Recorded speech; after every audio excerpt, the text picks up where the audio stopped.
Cancer patients have high hopes tonight, with the government confirming an announcement around cancer medications is imminent. The issue's dogged the government since budget day, with claims National failed to meet its pre-election promise to provide hundreds of millions of dollars in funding.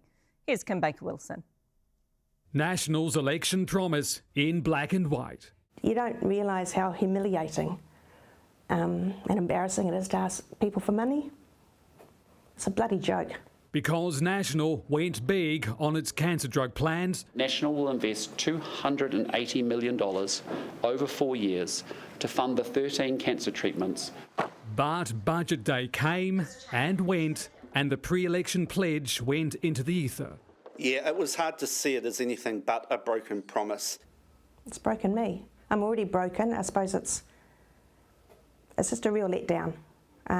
It's lonely. The government soon said money was still on the table. Now we know it's closer than ever. How soon? When I say very, very soon, I would describe it as imminent.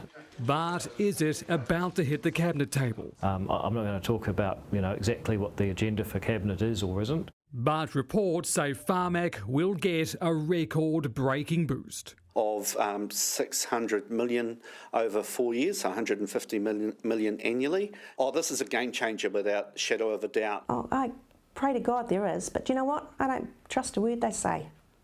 There's nothing worse than being let down. With trust broken, 3 options are being considered. Either more money to Pharmac, a separate drug buying agency, or direct Pharmac to buy these specific drugs. All of those have pluses and minuses. If that amount of money, 600 million, is indeed what's coming, then that's fabulous news.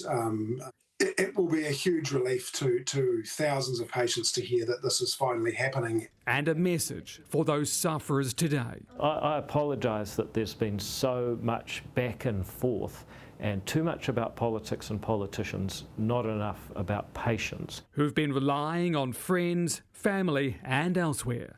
They're amazing. They're amazing. You don't realise how good they are until you need them. So thanks, Mary, at the Bowel Cancer Foundation. Yeah, the government has a big promise to fulfil for patients. And finally, it's close. OK, Kim, National made the promise. What's it saying about this today? We have gone to the Prime Minister's office today and said, is this close? Is it going off to Cabinet? The Prime Minister's office says in reply that the government has made a clear commitment to get better access to cancer treatment, but that work is still underway to fulfil that commitment, and that no decisions have been made yet, but there are a range of options that it is considering. Are there any concerns about the funding options on the table? There is, over one of them, the prospect of the government directing Pharmac what drugs to buy. That would be a break away from the independence that Pharmac has. David Seymour, the minister responsible for Pharmac, says for him it's important for Pharmac to retain its independence, but he says, look, we have to keep in mind here what is going to work out best for cancer patients. Mandy, in that story there, has spent more than $100,000 on her drugs. Murray, more than $200,000. They are hopeful that a decision is coming soon, but Mandy says she will believe it when she sees it. Tēnei te mihi atu. Thanks very much for the update, Kim.